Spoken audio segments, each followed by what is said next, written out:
Merci beaucoup, Corinna. Trois interventions. Nous commençons par Christa, qui nous parlera de la représentation de collégiens et lycéens sur les métiers du numérique, thème important. Nathalie nous parlera de ces mêmes compétences numériques vis-à-vis des jeunes sans qualification et des études qui ont été menées dans le réseau des écoles de la deuxième chance. Et enfin, Bertrand Audrin, que je salue, Bertrand, nous parlera d'une revue de littérature et surtout d'une analyse lexicométrique concernant un ensemble de référentiels de compétences numériques qu'il a pu étudier dans ses travaux. Voilà, sans plus tarder, je propose de laisser la parole à Christa. 20 minutes. Au bout de 15 minutes, je change mon fond d'écran qui devient rouge. 5 minutes. Et je repasse. Et on passe à des questions pour environ 10 minutes. Christa, la parole est à vous. Très bien. Merci. J'ai grand plaisir à présenter ce travail qui aurait dû se passer à 3 voix en l'occurrence. Quelqu'un qui est issu de l'information et de la communication et spécialiste du genre, et quelqu'un qui est docteur, mais qui nous vient d'un collège, plus particulièrement Méruès, qui se trouve au milieu de la France. Et je vais tâcher de porter la parole du travail commun que nous menons depuis à peu près 2 ans, qui vise à, d'une part, rendre compte, ou on va dire se rendre compte des représentations des métiers du numérique chez nos apprenants, que ce soit, j'y reviendrai, du collège à l'université, et d'autre part, de questionner, peut-être qu'on a des choses à faire, que ce soit au collège, au lycée ou à l'université, pour essayer, bien sûr, de changer ces représentations et favoriser le développement de ces métiers du numérique, surtout auprès des femmes. Donc, ce travail, il s'organise autour de la thématique de la mixité. Or, on parle beaucoup de mixité scolaire. Cependant, quand on regarde les recherches, eh bien, il y a pénurie de données sur les résultats et comment faire pour favoriser et faciliter cette mixité scolaire. On a aussi des travaux sur la mixité sociale qui se trouvent notamment dans les lycées et qui visent à permettre à toute personne de se rendre compte de la différence et bien sûr d'en tenir compte dans les apprentissages et dans les orientations que cette personne veut prendre. Et on parle, c'est ce qui va nous intéresser aujourd'hui, beaucoup de mixité professionnelle. On parle de filière et de formation sexuée. On parle de genre par rapport à ces formations. Et par exemple, en 2012, seuls 17% des métiers étaient mixtes. Or, quand on écoute le discours national, eh bien, on voudrait que les entreprises intègrent de plus en plus de femmes. On voudrait que des filles intègrent des formations plus scientifiques. Alors, que se passe-t-il? C'est la question que nous nous posons. Plus particulièrement, donc, on va s'intéresser au secteur du numérique et on voit que le nombre de recrutements est croissant dans des domaines qui sont la finance, la santé, la logistique, mais aussi plein d'autres domaines auxquels on ne s'attend pas. On peut avoir le domaine de la comptabilité, on a le domaine de l'environnement, enfin des aspects durables. Donc, tout un travail est fait pour sensibiliser les acteurs à ce type de métier dans des domaines différents. Cependant, que se passe-t-il? Eh bien, on s'aperçoit que les femmes sont présentes, mais de manière très partielle. Alors, par exemple, dans les emplois en 2010, on a une diversité qui attire quand même les jeunes femmes, l'infographie, le motion design. On estime des métiers qui sont phares, dans lesquels on retrouve peu de femmes, qui sont les développeurs web, community managers, la cybersécurité.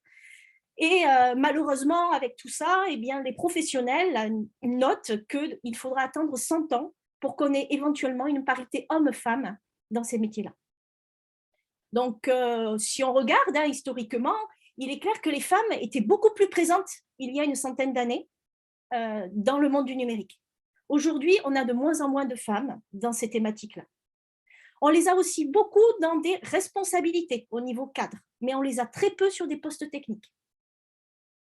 Et enfin, d'après les dernières données de 2021, les informaticiennes sont à 75% employées dans des domaines très divers, mais peu dans vraiment les aspects techniques qui permettraient le développement pratique. Donc, notre problématique est la suivante. quelles sont les raisons qui sous-tendent l'absence de ces femmes dans ce secteur d'activité qui s'appelle le numérique? Eh bien, on s'est posé la question au niveau de l'enseignement. Pour cela, il y a un dispositif national qui s'appelle les Cordées de la réussite, qui vise à rassembler des établissements de nature complètement différente, donc en l'occurrence des collèges, des lycées et des universités, et qui se pose la question, bien, comment on peut travailler ensemble pour essayer de changer les choses en profondeur, pour que les jeunes, en l'occurrence ceux qui appartiennent à une région donnée, là il s'agit de l'Occitanie, puisque le dispositif est piloté par l'Académie de Montpellier. Donc, comment les établissements peuvent-ils travailler ensemble pour favoriser à la fois l'orientation et l'appropriation du savoir avec le numérique? Et plus particulièrement, la cordée de ce dont je vais vous parler se pose la question, bien, comment on peut favoriser le développement des compétences numériques chez les filles et comment les mobiliser pour qu'elles poursuivent leurs études dans ces domaines-là. Donc, l'hypothèse que nous faisons, c'est que les représentations des acteurs, en l'occurrence des élèves du collège et du lycée, permettraient de repenser la formation. Donc, on s'est interrogé sur qu'est-ce qui fait que les métiers du numérique n'ont pas la cote chez nos jeunes filles qui sont de la 6e jusqu'à l'université. Pour cela, d'un point de vue méthodologique, nous avons réalisé une enquête qui interroge donc les 3 niveaux, le collège, le lycée et l'université, donc c'est-à-dire de 11 ans à 19 ans. Et nous avons, donc c'était une même méthodologie, un même questionnaire, avec de nombreuses questions ouvertes. Donc ce travail a permis de voir à la fois des choses qui étaient identiques chez les 3 niveaux, et aussi des choses divergentes. Et c'est ce que je vous propose de vous présenter. Donc, d'un point de vue du panel, on a des collégiens à 40%, des lycéens à 40% et des universitaires à peu près à 20%. On a plus particulièrement sur les résultats que je vais vous présenter, on a interrogé tous ces individus, hein, du collège, enfin on va dire garçons et filles au collège, lycée et université, sur 3 aspects. Premier aspect, c'est qu'est-ce que c'est pour toi le numérique? Un deuxième aspect, c'est ça serait associé à quoi pour toi les métiers d'aujourd'hui et de demain du numérique? Et enfin, eh bien, ta représentation du genre aujourd'hui, où c'est qu'elle en est et comment tu expliques qu'il y a aussi peu de filles qui suivent des formations dédiées à ce type de métier, notamment le développement et les outils numériques aujourd'hui disponibles. Donc, on a interrogé au niveau des résultats. Je vais dans un premier temps souvent présenter des caractéristiques communes et après une spécificité suivant les 3 niveaux. Donc, à la question définition du numérique, on a posé la question aux 3 niveaux. Eh bien, 13% des répondants disent « je ne sais pas ». 51% des collégiens et des lycéens l'associent à informatique. Et quand je dis l'associe, c'est que c'est vraiment des choses très particulières qui sont notamment du matériel. Je m'explique. Chez les collégiens, lorsqu'on discute, parce qu'au-delà des questionnaires ouverts, il y avait aussi beaucoup de discussions avec les enseignants qui ont participé à l'enquête, on s'est posé la question, on leur a posé la question, qu'est-ce que c'est? Pour eux, c'est d'abord les aspects matériels. C'est ma tablette, mon téléphone, mon écran. Ensuite, chez ces collégiens, c'est la technologie. Alors, si j'ai mis là avec des majuscules, ce n'est pas pour rien, c'est que quand on leur demande après, pour toi, c'est quoi la technologie? Alors là, ils disent, c'est des choses nouvelles. Mais ils ne sont pas capables d'identifier ni l'usage, ni les productions techniques qui lui sont associées. C'est aussi les médias pour avoir des informations. Ça, c'est très corrélé au fait qu'ils cherchent des informations sur Internet parce qu'ils ont des cours. C'est lié à une projection. C'est-à-dire que pour eux, c'est l'avenir, c'est le futur. Et j'ai dit, mais qu'est-ce que c'est pour toi l'avenir? Qu'est-ce que tu verrais au niveau numérique comme intéressant pour ton avenir? Là, c'est plus compliqué. Je n'ai pas forcément de réponse. Et dernier point qui caractérise quand même les collégiens et qui n'était pas chez les autres, c'est mauvais pour moi. Ça va générer du chômage. Il y a une peur derrière ces collégiens. Si on interroge les lycéens, alors on retrouve plus grandement la technologie. Alors, une des caractéristiques aussi, c'est quand on leur demande ce que c'est pour eux la technologie, eh bien, ils nous rappellent les aspects matériels des collégiens. Mon PC, ma tablette, mon téléphone, ma montre. Ils sont très focalisés sur les périphériques de l'ordinateur parce qu'ils nous parlent souvent de casques virtuels, d'éléments supplémentaires à l'ordinateur qui leur permettent de vivre ailleurs. Quand je dis vivre ailleurs, c'est vraiment s'éloigner du monde de l'école. Or, quand même, le questionnaire dont je vous parle, il a été fait à l'intérieur de l'école. Et ils nous parlent aussi de leurs jeux vidéo favoris. Dans ce monde virtuel où il y a de l'intelligence artificielle, ils se voient complètement immergés dans un jeu vidéo et ils voient comme ça la définition du numérique en disant « Eh bien, moi, je le vois comme si j'étais ailleurs et le jeu vidéo, ben, c'est moi qui suis acteur. » Donc, ils mélangent les mondes virtuels dans lesquels, on va dire, ils ont de la publicité ou ils s'informent partiellement avec une réalité qui est la leur et qui se disent ben, un jour, quelque part, je vivrai dans ce monde virtuel et je souhaiterais y vivre. Et au niveau universitaire, les réponses, c'est quelque chose de très large. Je ne sais pas y répondre, mais c'est quelque chose de très large. C'est l'avenir. C'est aussi des éléments indispensables, nécessaires, facilitant notre quotidien. Donc là, on voit derrière les étudiants par rapport aux précédents des aspects utilitaires, des aspects ça m'est nécessaire. C'est comme si on ne pouvait pas faire d'études sans ayant des compétences liées au numérique. Et en fait, dernier point, c'est pour eux un outil de communication, mais au sens expression de chacun. Là, les étudiants disent que les réseaux sociaux sont importants, que je puisse porter ma parole au niveau des autres, voire la diffuser, c'est important pour eux. Et ce n'était pas forcément un élément qui apparaissait chez les autres candidats. En ce qui concerne la définition donc des métiers du numérique, là aussi, on a des points communs et des divergences. Alors, les collégiens, ils mettent l'accent sur l'informatique, donc l'informaticien. Qu'est-ce que c'est qu'une personne qui travaille dans le numérique aujourd'hui? Le métier, c'est informaticien et ingénieur. Pour les autres, c'est des programmeurs, c'est des créateurs de sites web, de dessins animés, d'animations, de jeux vidéo. Jusque-là, pas forcément beaucoup de surprises. Et puis, on voit apparaître d'autres métiers un peu surprenants qui sont youtubeurs, même si on l'a déjà entendu, hein, mais instagrammeurs, streamers, télétalkers. Est-ce que c'est vraiment des métiers, ça, aujourd'hui?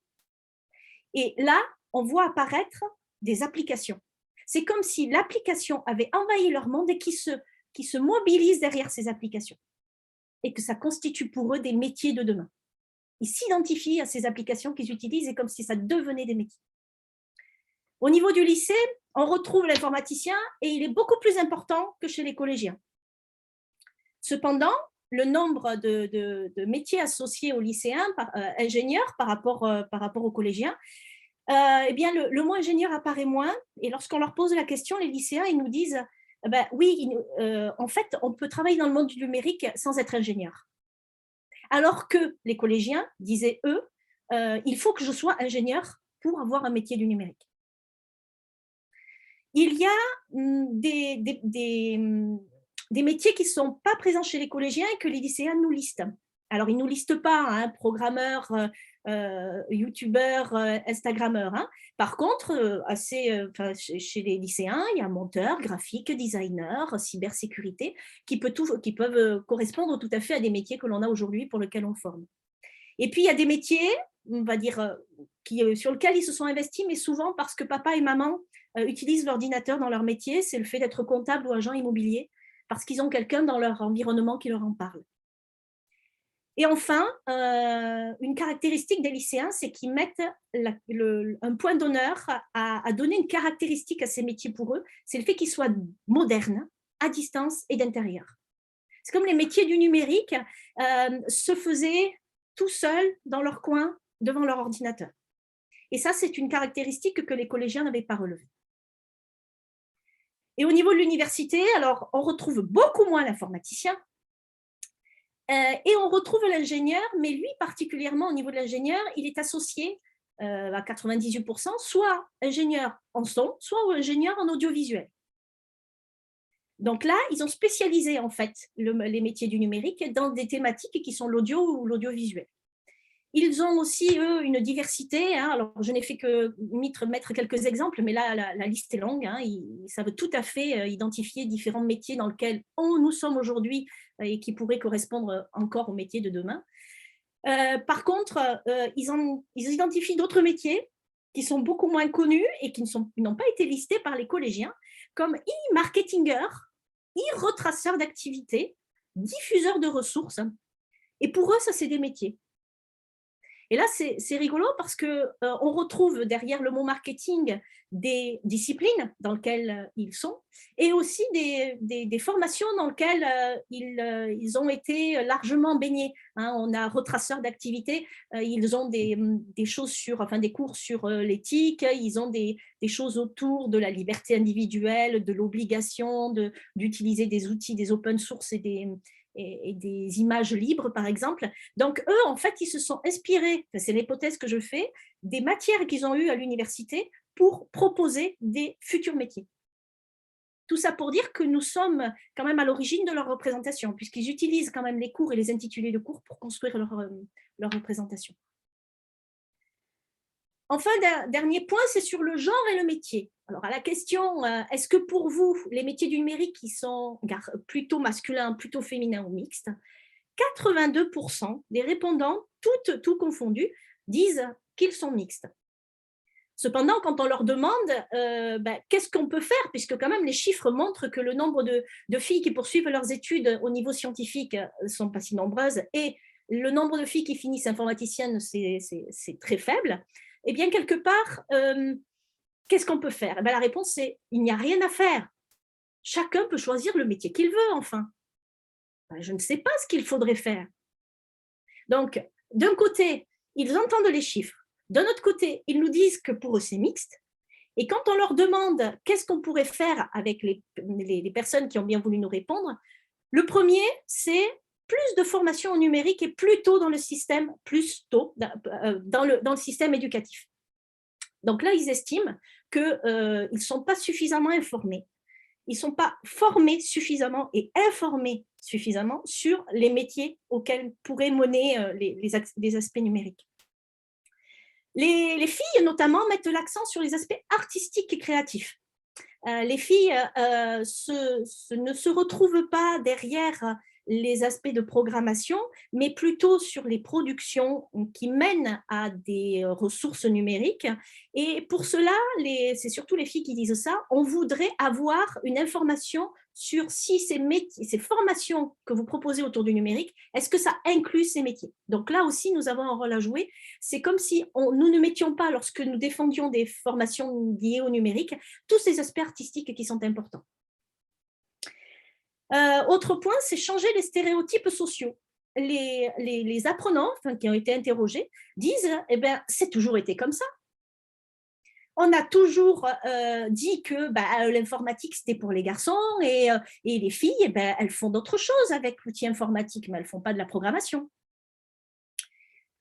Et je vous passerai pas en revue la totalité, mais disons que là, il s'agit aussi de faire de la publicité.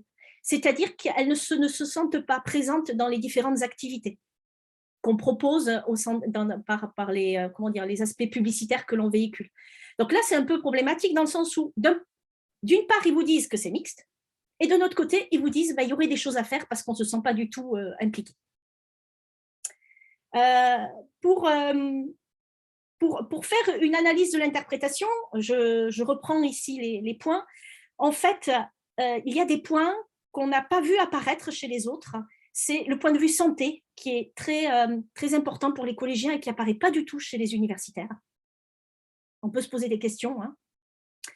On peut aussi se poser les questions sur l'absence d'aspects environnementaux.